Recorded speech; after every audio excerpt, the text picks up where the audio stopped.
Hey, what it do, y'all? It's your boy E2 Blue coming back at you again, man. And it's game day. Dallas Cowboys playing against the Jacksonville Jaguars down in Duval. The 10-3 Dallas Cowboys going up against the 5-8 Jacksonville Jaguars. This is going to be a game that, when you look at it on the schedule, like at the beginning of the year, you're like, okay, well the Cowboys should win this, blah blah blah. Blah. But Jaguars are not a pushover team. We have to understand that we have to come and play our A game against the Jacksonville Jaguars, especially last week playing against the Houston Texans. That game was a wake up call because the Houston Texans are eliminated from playoff contention, but the Dallas Cowboys kind of not necessarily struggled, but they didn't um, play them handily like you thought they would have in the game. You lost Jonathan Hankins. You lost Terrence Steele. You lost Anthony Brown, and those things are going to sting. Those of you that don't like Anthony Brown understand that his presence definitely means something. Oh, and those of you that worry about my smoke detector that keeps beeping, understand that like I've tried to change the battery many times, but the way our unit is set up, it's on a system, so it's not the battery. It's like hard line, so they got to come and fix the whole system because it's all worked on some type of like fire alarm system that like automatically calls the fire department when it goes off. So please ignore that and stop asking me about it. Anyway, so with that being said, Dallas Cowboys, if they win this game, they get a playoff berth. They are locked in right now at the 5th seed, but they can, if they do win their next two games, which next week is the Eagles. If they beat the Eagles and the Eagles lose, they can definitely take that first seed from them. The Colts couldn't do us no favors yesterday. They played on a Saturday with Jeff Saturday. Played on a Saturday with Jeff Saturday and couldn't win a damn game. I think they were up 33 points in the first half, and they came back. They opened the floodgates and let the Vikings come back, and they lost 38-36. And I'm just like, God damn. Like, you lost that much. How you up by that much and lose? Like, I was so confident. I was like, yeah, the Vikings going to lose, and then we going to be good. The Cowboys get an opportunity. What in the whole hell? Like, that I wanted to see the Vikings lose because, although they're not in our division, they're in the conference. And you know what I'm saying? Like, any loss for these other teams helps the Cowboys move up. So, there's that. But anyway, back to the Jaguars. Now, these Jaguar teams are not a pushover. You got to give their team credit where the credit is, and y'all know how I am. Trevor Lawrence, very precise thrower, very accurate thrower. If you give him the confidence out there and he's not pressured, he definitely can get that ball downfield to Zay Jones, Evan Ingram. Who else he got? Christian Kirk. You know what I mean? Like, and then their running back that's really good, Travis Etienne. And they're going to try to run the ball on us real heavy with Travis Etienne. So I'll get to the keys in the game with that one. Now,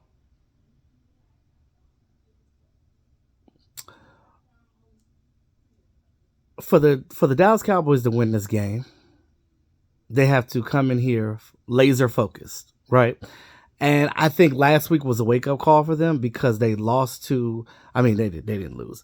They narrowly beat the Texans, so that kind of was like a wake up call to them. Like, okay, we can't, because they allowed the Texans to actually be ahead of them at some point in the game and at halftime and stuff like that. So I think that with that, they looked at that like, oh, we can't let a team that's lesser than us get us like this. So that was a lesson for them. I think that if they would have like blew out the Texans last week like they did the Colts the week before, they probably would have looked past this game and they probably would have lost. They probably could had the opportunity to lose against the Jaguars. So I think that was a good wake-up call for them last week with that narrow win against the Texans. And I feel like they're going to come out there and they're going to be laser focused against the Jaguars. So, again, They come out with a good game plan. Kellen Moore has to stop being inconsistent in his play calling. They have to be disciplined with the run game because their run defense, the Jaguars' run defense, is not the greatest. So we have an opportunity to ground and pound with both Zeke and Pollard. So if they go out there and they run the ball first, run that heavy. I want to see a heavy ground game in the beginning. I don't want to see no goddamn deep passes or none of that. If you're going to do a couple of dump offs here or there, maybe if they do a screen, I don't know. But that's fine. Or Dak Prescott run himself for like on 3rd or 4 like he's done before. I'm fine with that. But I need them to run the ball heavy in the beginning of this game, because what's going to happen is that is going to open up the opportunity for the pass game. And then once that opens up for the pass game, then Dak will be able to pinpoint the ball and get the ball down to Gallup and CeeDee Lamb and maybe T.Y. Hilton. Now, I've heard some other YouTubers talking about T.Y. Hilton. They're thinking that, oh, he's not going to help this team. I disagree with that. And I don't normally disagree with a lot of my other fellow Cowboy YouTubers, but I'm going to tell you this. I think that T.Y. is going to surprise us. You know, everybody looks at him as, oh, well, he's washed up and this and that, and he was out there for a reason. Yeah, he was out there for a reason, because people were probably thinking that, like, oh, well, he gets a lot of soft tissue injuries, kind of like how Miles Austin was with us with the hamstring injuries and stuff like that. So that's kind of like how T.Y., you know, the latter part of his career was.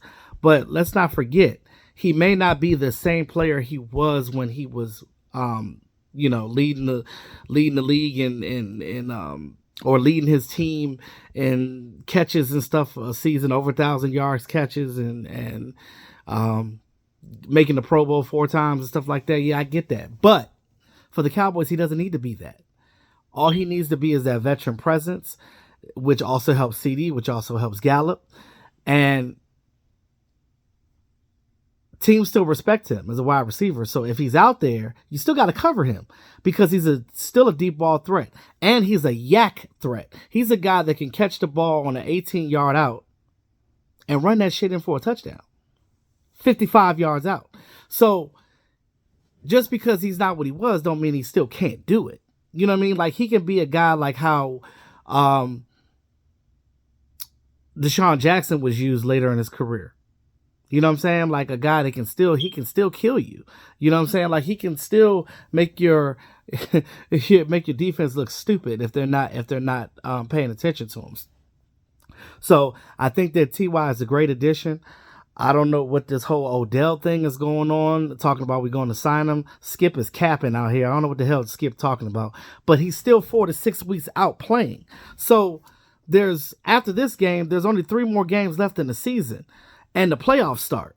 So if he's 4 to 6 weeks out, he's not going to be here for the playoffs either, especially if, like the Cowboys always do, if we're a team that is one and done in the playoffs, like everybody says we are. But if the Cowboys go deep in the playoffs, he's still not going to be able to play until the Super Bowl. So what the fuck are you signing him for this year anyway? I would, if you really want Odell, wait till next year. I'm sick of hearing about it. I don't care no more. Forget Odell. If he's not able to help you, what is the point of signing him? Unless you got him coming in and you got Britt Brown training him and you're going to save him for next year. Okay, I get that part. But outside of that, I'm rolling with T.Y. I've always been a fan of T.Y. Hilton. I always loved the wish that he was a Cowboy back in the day. And lo and behold, here he is. And it's funny because he's not the only Colts player that I was hoping that came to the Cowboys that actually did. Malik Hooker was another guy that I wish that the Cowboys had. And now they have him. So now they have both of them. And I'm like, wow, let's get it done. And I think we can get it done with T.Y. Hilton. And I think that he's going to be a good help with CD and Gallup back there. And, yeah, he's going to make a difference. You know, some people think that he won't. I think he will. I really think I have a real good, and normally when I get a gut feeling like this, and I don't get many gut feelings, but when I get a good gut feeling, I'm normally right about it. So I'm gonna go ahead and ride with my gut feeling on T.Y. Hilton. Now, this is his first game with the Dallas Cowboys. I mean, he probably won't get targeted much, but I'm pretty sure they're going to use him as a decoy out there. They probably got some plays. They said that he learned the playbook quick. So we'll see. We'll see. Let's get creative and do what we need to do. Heavy on that run game. That's the keys of the game. Heavy on the run game. Stay focused. Eliminate the penalties. And then when you get that open pass, get it. Dak needs to be smarter with the ball. Stop gunslinging. Stop throwing the ball in double coverage where it don't need to be, and trying to slide the ball in places where you don't have to. Follow your reads. Get the ball to the person. Throw it in front of them, not behind them. I mean, I love Dak Prescott, but sometimes I'll be looking at him like, come on, dog, you know better than that. You do know better than that. Because I don't have, as much as I love Dak, I don't have a problem with speaking on his mistakes. Because, we all human. Everybody makes mistakes. So, but he knows better. So he has to understand and stop listening to that outside noise and people telling him to throw the ball. Be smart about it. Be smart about it. On defense, we know that their offensive line they have a good offensive line, but they have struggles with fast, quick, agile defensive ends and defensive tackles like we have with the Cowboys. So that plays right into the Cowboys' hands. We have a fast, agile, quick defensive front. So if we get out there and we utilize last week, because last week was the first time we didn't get a sack in a game in a long time. So you're going to have to get some sacks in this game. You're going to have to apply some pressure on Trevor Lawrence, make him hella uncomfortable, so he can't get the ball downfield to Zay Jones and Evan Ingram and Christian Kirk. And they're going to have to stop that run game with Etienne, too. They got to keep him at bay. So with that being said, Micah Parsons, Tank Lawrence, with the addition of Anthony Rush, hopefully he should be playing out there in place of Jonathan Hankins. Hopefully he can help Quentin Bohanna and Odigizua in that middle to stop that run. So let's see what they do. I think the Cowboys win. I'm going to say 37. I'm going to say 37-28. Yeah. Dallas Cowboys. That's my prediction. So with that being said, let's get ready for, I hate 1 o'clock games, but let's get ready for this early game. And let me know what you guys think in the comment box. What are your predictions of the game? What you guys think going forward? And until then, y'all, let's go Cowboys. Peace out.